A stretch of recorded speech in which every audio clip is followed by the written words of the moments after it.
হিসাব মতো দেখতে গেলে বাড়িতে এটা আমার লাস্ট রবিবার। Hi everyone, welcome back to the channel live with Adrita. আজকে সকালে আমার লিটারালি ঘুমটা ভেঙেছে এই সুন্দর হাওয়া খেতে খেতে। আমি এত ভালো ওয়েদার কি করে আজকে বাইরে।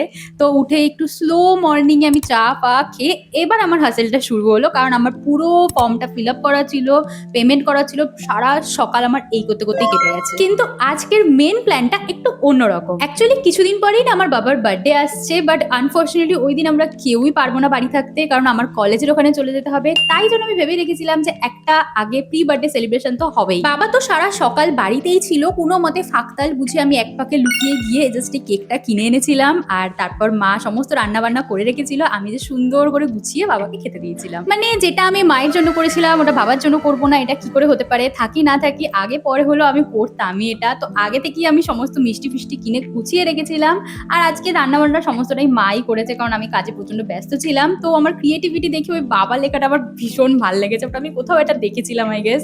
অ্যান্ড এখানে রিয়াকশনটা তো মাই গড। যাই হোক, আমি আর ভয়েসটা দিইনি, কারণ আমি এতটাই বাজে হাসছিলাম পেছনে এক্সাইটমেন্টে, কি বলি। আর যাই হোক, বাবার তো খুবই পছন্দ হয়েছে। আর বাবা তো শুধু একটাই কথা বলেছে, তুই কেকটা আনলি কখন। মানে বাবা বিশ্বাসই করতে পারছে না যে বাবা ঘরে ঘুমাচ্ছিল আর আমি ওই ফাঁকে গিয়ে কেক কিনে নিয়ে আবার চলেও এসেছেন। বাবা কিছু বুঝতেও পারেনি। যাই হোক, তারপর তো সেরকম ভাবে কিছুই রেকর্ড করা হয়নি। বিকেলবেলা সারা বিকেল ওই কাজ করেই গেছি ডকুমেন্টস রিলেটেড। অ্যান্ড তারপরে এখানে রাতে ডিনারে ছিল মাটন অ্যান্ড রুটি। দেখা হচ্ছে পরবর্তী মিনি ব্লগে। Till then tata.